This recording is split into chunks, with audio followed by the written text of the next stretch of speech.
خب سلام بینندگان عزیز، عرفان هستم. دوباره در خدمتتون هستم با یه برنامه دیگه.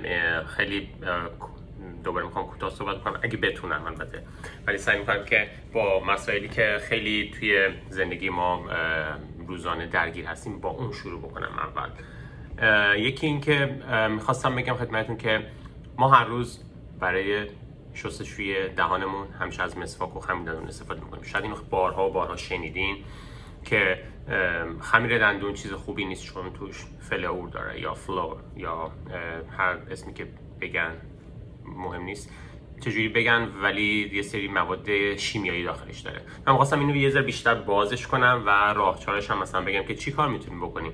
خب سلامت دهان و دندان، همونجوری که گفتم من متخصص بیماری‌های تنفسی هستم. هر چیزی که ربط داشته باشه به دهان، دماغ، سینوس، مجرای تنفسی، حتی گوارش تا حدی و قلب و ریه. خب در اینجا نگاه کنید، مسواک زدن خیلی مهمه. مسواک زدن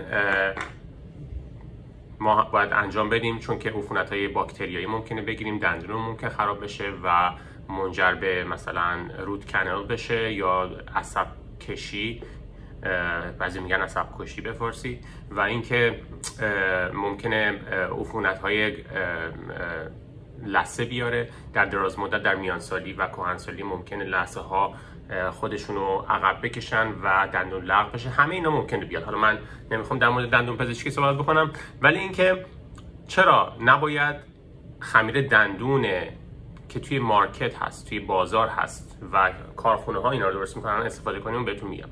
اولش که خمیر دندون چند تا ماده مخرب بد داره. یکیش همین که بهتون گفتم فلوره.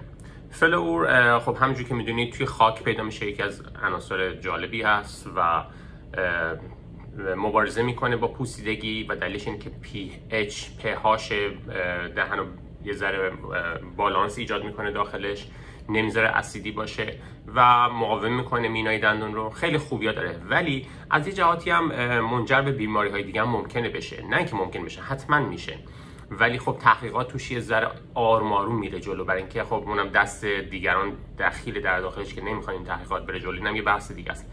اولین کاری که میکنه اینه که از کوچیک شروع میکنیم. یه بیماری هستش ما بهش میگیم فلوروسیس. اون فلوروسیس رو ایجاد میکنه. فلوروسیس چیه؟ دندون شما لک میشه. من یادم قدیم ها، خیلی قدیم ها، کسی نمیرفت دندون پزشکی که کلینینگ بکنه، نه میگفت دندونم پلاک زده. اصلا از این چیزا خیلی نبوده، به خاطر اینکه مواد شیمیایی که در داخل دندون خمیر دندون ها بود در گذشته فقط بیشتر بر پایه بیکربنات سدیم بود بیشترن. بعد یواش یواش در طی چند دهه اخیر 1940 50 اینا اومدن فلورم هی بهش اضافه کردن و بعد از اون چندین ماده دیگه هم اضافه کردن که من همه رو اینجا براتون لیست میکنم و میگم. یکیش که فلوره. خب فلور چیکار میکنه؟ فلور خودش باعث دو تا ایراد بسیار خطرناک داره. یکی این که باعث ایجاد بیماری های مغز و عصبی میشه. وقتی من میگم مغز و اعصاب، منظورم این نیست که طرف مثلا دیگه هوشیاری شاید دست بده. نه، اینا مغز و عصب، شما یه سنترال نرو دارین، عصب مرکزی دارین که مغزتون هست، یه اعصاب جانبی دارین که همینجور تا نوک انگشتاتون اینا رفته، خب که حالا اعصاب حرکتی هست، اعصاب حسی هست، همه اینا داخلش میشه. کاری که میکنه سال 2012 دانشگاه هاروارد پزشکی اومد اینو تحقیق کرد و فهمیدن که بله، این باعث عقب افتادن گسترش و دیولپمنت سیستم‌های عصبی بچه‌ها میشه. یعنی بچه‌هایی که خمیر دندون استفاده میکنن اومدن دیدن که اینا یه مقدار از نظر دیولپمنت عصبی اینا دیرتر رشد میکنند. متوجه این؟ خب همه بدن ما احتیاج به سلول‌های بدن ما احتیاج به مخابره اطلاعات داره با هم دیگه. مثلا سلول پوست باید یه چیزی رو مخاطره بکنه به مغز، با سلولای عصبی انجام میشه. وقتی که اینا خوب دیولپ نکنه روی یادگیری تاثیر میذاره. این برای بچه‌ها. حالا خیلی نمیخوام باز کنم، ولی کن ایراد بعدیش توی ایراد غدد بود. یعنی اومدن که اینو سال 2006 فکر میکنم که یه چیزی داریم ما اینجا، یه کمیته ای، حالا نمیدونم اسمش کمیته است چی به فارسی، ولی United States National Health، یعنی سازمان ملی مثلا شاید فارسیشو بگم، سازمان ملی سلامتی آمریکا اومد سال 2006 این تحقیق رو روی غدد انجام داد که ماده فلور چه تأثیری روی غدد میذاره. اومدن دیدن که او بله این چون ما باز میگم هورمون هایی که از غدد ترشح میشن در داخل بدن، اون هم یه کار مخاطبه، یعنی با هم دیگه کامیونیکیت میکنن. کامیونیکیت کردن سلول ها با هم دیگه خیلی مهمه. متوجه این شما وقتی که غذا میخورین، خب سلول های دستگاه گوارش شما داره میگه که یه جسمی داره میاد که ما باید اینو هضمش بکنیم. مکاتبه میکنن یا مخابره میکنن، خبر میدن، یعنی درسته خبر میدن به هورمون ها، به اون غدد که اونا ترشح کنن آنزیم ها رو که اون غذا هضم بشه، اسید معده، همه اینا. و وقتی که میره داخل و پایینتر همینجور. خب کاری که فلور میکنه اینا رو یه مقدار مختل میکنه و شما دقت کنید که فلور وقتی که شما مسواک میزنید نمیتونید منطقی بگین یا 100% بگین که نه من اصلا هیچ چیزی رو بلع نکردم، نرفته داخل. چرا؟ میتونه رفته باشه. خب این از نظر فلور بود. ماده دوم که میخوام بهتون بگم ترایکلوسومه. ترایکلوسوم هم داخل خمیردندون هست، هم داخل خانم توجه بکنن، هم داخل خمیردندون هست، هم داخل میکاپ هست، لوازم آرایشی، و هم حتی داخل شامپوهای بدن جدیدن اینا رو میزنن. هنوز که هنوزه هیچ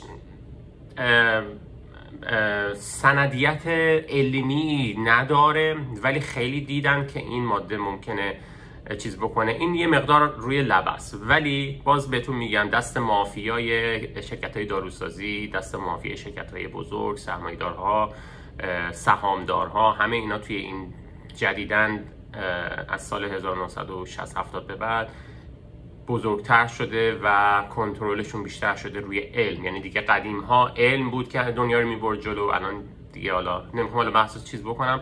خب این دومین ماده. سومین ماده که میخوام بهتون بگم اسمش هست سدیم لورل سولفات یا SLS بهش میگن. این ماده خودش باعث آلرژی میشه اصلا به صورت متوسط. یعنی شما حتی اگه این ماده رو روی پوستتون بزنید خارش میگیرید. شما اگه این ماده حتی در گذشته توی اروپا منع شده برای لوازم آرایشی. اینو داخل خمیردندون هم میزنن به خاطر اینکه این ترکیباتش رو بهتر بکنه و جلوی پوسیدگی رو بگیره و سفید بکنه و از این حرفا. کاری که این میکنه شما نگاه بکنید این SLS انجام میده، منجر به تابل زدنهای پوستی دور لب میشه که ما خیلی وقتا اینو بهش میگیم بلیستر یا همون تبخال. یعنی یکی از دلایل تبخال البته گرچه ویروسی هم هستش دخیل هست، ولی میتونه این هم در داخل اون داستان تبخال و التهابات دهان و لثه دخیل باشه. البته من نمیگم تمامی خمیردندون ها این چند تا مواد شیمیایی داره، ولی به نسبت شاید بتونم بگم، من میخوام امشب 7 تا به شما بگم، از این 7 تا شاید 4 تا 5 تاشو داشته باشن. متوجه این. ماده بعدی که میخوام بهتون بگم پروپیل گلیسرول هست. این ماده نگهدارنده هستش. این ماده تو هر مواد غذایی هم میتونن اینو اضافه بکنن. یعنی اون مهندسین صنایع غذایی یا بیولوژیست ها اینا اجازه دارن تا یه حدی این ماده رو در داخل غذا بزنن. کاری که این ماده میکنه طول عمر مواد غذایی رو اضافه میکنه. حالا در مواد آرایشی هم اینو میزنن، در خمیردندون هم که دارم خدمتتون میگم اینو میزنن، و کاری که میکنه این کانسیستنسی یا دنسیتی یا تراکم مولکول ها رو یک نواخت نگه میداره، نمیذاره اینا مثلا یه عده مولکول برن یه جا، یه عده دیگه خالی باشه و یک نواختی داشته باشه. اون فقط به این دلیله. ولی کاری که میکنه، تحقیقی که انجام شده بود سال 2009 میگه که این ماده باعث آسیب رسانی به 3 تا عضو حیاتی میشه. یک، کبد شما که ما میگیم لیور، دوم کلیه شما که همون کیدنی بهش میگن، و سوم قلب شما. چون وقتی که این ماده وارد خون بشه، خب قلب که داره پمپ میکنه اینو خون رو برسونه به همه جا، خب 100% سلول های قلب، مایوکاردیال تیشو آسیب دیدن میبینه و لیور شما یا کبد شما باید اینو فیلتر بکنه، متابولایز بکنه و کلیه شما باید اینو دفع کنه. در نتیجه تماس این ماده شیمیایی با هر کدوم از سلول های شما منجر به آسیب خیلی جزئی میشه، ولی در دراز مدت ممکنه نارسایی های خاص خودش هم بیاره. خب این از این. ماده بعدی که میخوام بهتون بگم ماده های دیگه جزئی هستن ولی باز اضافه میکنن توی خمیر دندون. شما نگاه کنید خمیر دندون رو میزنین، خمیر دندون بیسش باید سدیم بیکربنات باشه و این ماده تلخ هست. در نتیجه اینها نمیتونن شکر هم اد بکنن توی خمیر دندون، چون خود شکر که شامل گلوکوز میشه، ماده گلوکوز میشه، خودش دندون رو میپوسونه، یعنی باعث میشه که دندون زودتر بپوسه. در نتیجه اینا اومدن شکر رو حذف کردن و برای اینکه مصرف کننده خمیر دندون براش جالب باشه بخواد خمیر دندون رو بزنه، بهش طعم شیرینی رو با 2 ماده آسپارتام و ساخارین جایگزین کردن. اتفاقی که میفته، شما نکنین جفت این 2 ماده آسپارتام و ساخارین ما میتونیم تو بازار هم الان پیدا بکنیم به عنوان جایگزین شکر، مخصوصا برای کسی که دیابتی هستن. ولی من اینو توصیه نمی‌کنم، چون که اتفاقایی که میفته، ببینید اومدن یه تحقیق دیگه کردن دانشگاه کلمبیا چند سال پیش، دیدن که این آسپارتام و ساخارین جفتشون منجر به اولش که بدن شما اینا رو نمیشناسه، نمیدونه باش چیکار بکنه. یعنی اگه وارد خون بشه هیچ سلولی نمیتونه اینا رو تجزیه کنه، هیچ سلولی نمیتونه اینا رو به درستی دفع بکنه. متوجه این؟ در نتیجه باعث سیستمیک اینفلامیشن میشه. من توی ویدیو دیگه گفتم که اینفلامیشن منظور التهاب هستش، التهابات داخلی، و ممکنه التهابات معده داشته باشین. التهابات معده همیشه خودش رو به یه جور نشون میده. یه جور ممکنه نفخ داشته باشه، یکی ممکنه درد چیز داشته باشه، یکی ممکنه غذا رو خوب هضم نکنه. متوجه این؟ دلایل مختلف داره. حالا من نمیخوام وارد پزشکی داخلی بشم، اینترنال مدیسن، ولی که میخوام بگم که آسپارتام و ساخارین دیدن که برای آقایون منجر به سرطان‌های پروستات و سرطان‌های مثانه ممکنه بشه. و برای خانم‌ها هم دیده بودن که بیشتر قشر مؤنث و خانم‌ها دیده بودن که بیشتر روی سمت ناراحتی‌های عصبی یا همون مغز و اعصاب که توی فلورم، در مورد فلورم گفتم، منجر به اون ممکنه بشه. پس در نتیجه این 2 ماده هم نه تنها در داخل خمیر دندون ما داریم، بلکه اگر هم دیدین که یه جایی که شما میخواین چای بخورین، میگن خب دیابتی هستین ولی بهتر که شکر نخورین، به جاش ساخارین و آسپارتام، شکرهای مصنوعی هم بهش میگن، البته از اونها استفاده کنین. حتما روش رو بخونید ببینید آیا این اسپارتامه، آیا این ساخارینه. اگه اینو هستن اصلا نخورین، چون که آسیب میزنه به بدن. ولی میتونید جایگزینش کنید با چی؟ با عسل یا یه ذره عصاره وانیل داخل چای یا قهوه‌تون بریزین. اون اسانس وانیل وقتی که وارد مجرا بینی شما میشه و اعصاب بویایی شما رو درگیر میکنه، باعث میشه که طعم تلخی قهوه یا چای یا هر چیزی رو کمتر متوجه بشین. یه جور جایگزین مشکلی داره. یعنی شما دارین حس عصبی بویاییتون رو گول میزنید که شیرین نیست ولی یه چیزی باحال‌تریه، یه بوی خوبیه، بخورش این چای رو. لزومی نداره اگه میخواین شکر استفاده نکنید، ولی عسل جایگزین خوبی هست. 100% عسل بهتره تا ساخارین و آسپارتام. این از این. یه ماده دیگه هم هستش که از ترکیبات الکل استفاده میشه تو مهندسی شیمی. ما اینو داریم، بهش میگن دی اتانولومین.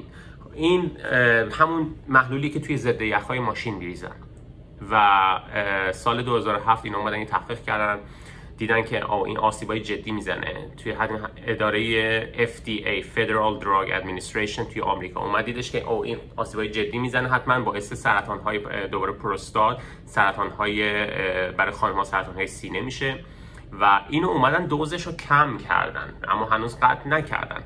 حالا دوزش رو کم کردن، تحقیقات یه ذره آروم شده، یعنی به جای که این تحقیق بعد 2 ساله تمام می‌شده، الان نزدیک 7-8 سال 10 سال یا شاید بیشتر طول کشیده و هنوز جوابشو ندادن، چون که به خاطر ضرر زیان‌های مالی این شرکت‌های شیمیایی و دارویی. به خاطر همین این چند تا ماده رو فکر می‌کنم 7 یا 8 تا بهتون گفتم، اینا تو خمیر دندون هست. سعی کنید خمیر دندون تا اونجایی که می‌تونید استفاده نکنید. حالا راه حلش چیه؟ چیکار باید کرد؟ خب سعی کنید اول غذاتون رو، روند غذاییتون رو عوض بکنید. اینو من همیشه تو ویدیو میگم، روند غذایی باید همیشه عوض بشه. ما ایرانی‌ها کالچر، فرهنگ غذایی فوق‌العاده زیبایی داریم، غذاهای فوق‌العاده خوشمزه‌ای داریم، قرمه سبزی داریم، اینو داریم، اونو داریم، و خیلی جالبه که نمیشه از اینو دل کن، میدونم، ولی جدیداً وارد فرهنگ غذایی ما یه سری چیزایی شده که اصلا واقعا فقط به غیر از ضرر چیزی نداره. من راستش رو بخواید دلیل اینکه شروع کردم این داستان اطلاع رسانی رو انجام میدم اینه که واقعا دیدم که تو بیمارستان بیشتر مریضایی که ما میایم اینجا تو آی سی یو داریم و واقعا وضعیتشون وخیمه، واقعا وضعیت وخیم داره و من خودم همیشه سیمپاتی دارم، خیلی ناراحت میشم. فهمیدم که دقیقاً اون حرفی که ابو علی سینا زدن، از ابو علی سینا پرسیدن که یه مریضی اومد پیش ابو علی سینا، بهش گفتش که من مثلا این دردو دارم اون درد دارم. ابو علی سینا ازش پرسید خب قبل از اینکه به من بگی چی کجا درد میکنی یا هر چی، به من اول بگو اینم تو چیا میخوری. این یه نکته است، این نکته است که شما چه چیزی رو مصرف میکنید در طول روز. خب شما میخواید جلوی پوسیدگی دندون رو بگیرید، خب نباید نوشابه بخورید، نباید همینجوری برین شیرینی بخورین، نباید همینجوری برین کربوهیدرات های کامپلکس بخورین مثل سیب زمینی و پاستا و برنج و اینا. اگر هم میخورین حتما با آب و نمک بشورین بلافاصله. و جایگزین خمیر دندون میتونید چیکار کنید؟ شما یه مقدار روغن جامد نارگیل، یه مقدار مثلا یه قاشق روغن نارگیل جامد، شما داخل این به اندازه نصف قاشق بیکربنات سدیم یا جوش شیرین اضافه میکنید، نصف قاشق هم نمک اضافه میکنید، یه ماده فوق العاده تلخی میشه که شاید دوست نداشته باشین. روی اون شما میتونید اون وقت یه مقدار اسانس وانیل بزنید، یه مقدار عرق نعنا بزنید، یه مقدار چیزایی که ما تو پزشکی ایرانی هم خیلی داریم، سنتی منظورمه، که باعث میشه که اسانس بده و شما اون تلخی رو نفهمید. یه مقدار میتونید دارچین اضافه بکنید، متوجهین؟ ولی ممکنه دارچین یه مقدار رنگ دندونا رو یه مقداری تا 1-2 ساعت تیره تر نشون بده. ولی خود بیکربنات سدیم و نمک، شستشو و مسواک عالیه. و یادتون نره نخ دندون از همه اینا مهمتره. نخ دندون از اولین خط مبارزه با پوسیدگی دندونه. دومی غذا خوردن، نحوه غذا خوردن. چون نکنین هر وقت که دندون میپوسه دلیلش اینه که یا غذا اونجا بوده، اون باکتری هایی که من توی ویدیوهای قبلی گفتم بهش میگن نورمال فلورا، باکتری های خوب بدن که به ما کمک میکنن، اونا افسار گسیخته میشن و حمله میکنن. نه اینکه حمله میکنن، میرن سراغ اون غذاهای مونده که اونا رو تجزیه بکنن. کارشون رو در عالم طبیعت دارن به درستی انجام میدن، اما این باعث زیان دیدن دندون ما میشه. در نتیجه شما باید نذارین اون باکتری ها بهشون مواد غذایی برسه. چجوری؟ با نخ دندون اون غذا رو زود ببرین کنار. قبل از خواب، صبح و ظهر، اون نحوه خمیر دندون جایگزینی که تو خونه میتونید درست بکنید و بهتون گفتم روغن نارگیل و روغن آووکادو حتی، ولی جامد باشه، روش یه مقدار بیکینگ پودر یا جوش شیرین یا اسمش همه یکیه، بیکینگ پودر، جوش شیرین یا بیکربنات سدیم، یه مقدار نمک هم مهم نیست چه نمکی، نمک دریا، نمک یوددار یا هر چی، و اینو قشنگ 3 دقیقه تا 2 دقیقه مسواک بزنید دهانتون رو و روی زبونتون هم همین براش کنید به بیرون. چون بعضی وقتا این غذاها روی زبون به صورت میکروسکوپی و مولکولی میمونن و اون باکتریا دوباره شروع میکنن اونها تجزیه کردن و بوی بعد دهان از اون ممکن نشأت بگیره. و حالا دلیل این که من اینو میگم برای اینکه هر گونه عفونت دهان منجر میشه به حملات آسمی در آینده، منجر میشه به عفونت‌های ریه، منجر میشه به سپتیک شات احتمالاً، منجر میشه به فشار زیاد روی کاردیاک اوتپوت یا روی قلب. در نتیجه اینا رو من دارم همه رو اطلاع رسانی میکنم، میگم به شما از دلم که بدونید و از مواد سمی هم به دور باشید. خب ایشاله که براتون خوب بوده باشه. یه کار دیگه هم باز یادم اومد، میتونید یه مقدار زغال، خاکستر زغال سیاه، زغال اصل، نه این زغالایی که قالبی میفروشن، زغالای چوب خالص، میتونید یه مقدار به اون خمیر دندون خودتون هم اضافه بکنید، خیلی کم که رنگ اون ماده خاکستری میشه نه سیاه، و بشورید. اون زغال کربن جرم دندونا رو میبره، دندون رو سفیدتر نشون میده اگه میخواین دندونتون سفید بشه. من یادم در گذشته شیره گل روزم در گذشته تو ایران من یادم تو عطاری‌ها میفروختن، نمیدونم الان هست. صحبتی که میکنم مال شاید 20 سال پیش باشه، مال سال 1375 یا 85 یادم نیست، اون موقع ها باشه. در نتیجه شیره گل سرخ هم میدونم که به صورت یه خمیر صورتی رنگ بود و بوی گلاب میداد، یادم اونم دندون رو سفید میکنه. من این چیزی که از تجربه خودمه، جایی نیست تو مقاله شما نمیتونید اینو پیدا بکنید. اونم میتونید اضافه بکنید هم به عنوان اسانس برای اون خمیر دندون و هم به عنوان سفید کننده دهان. خب خیلی ممنون که منو همراهی کردین. انشالله که حالتون خوب باشه، دلتون تازه، خنده رو لبتون و شادمانی به کامتون. خداحافظ.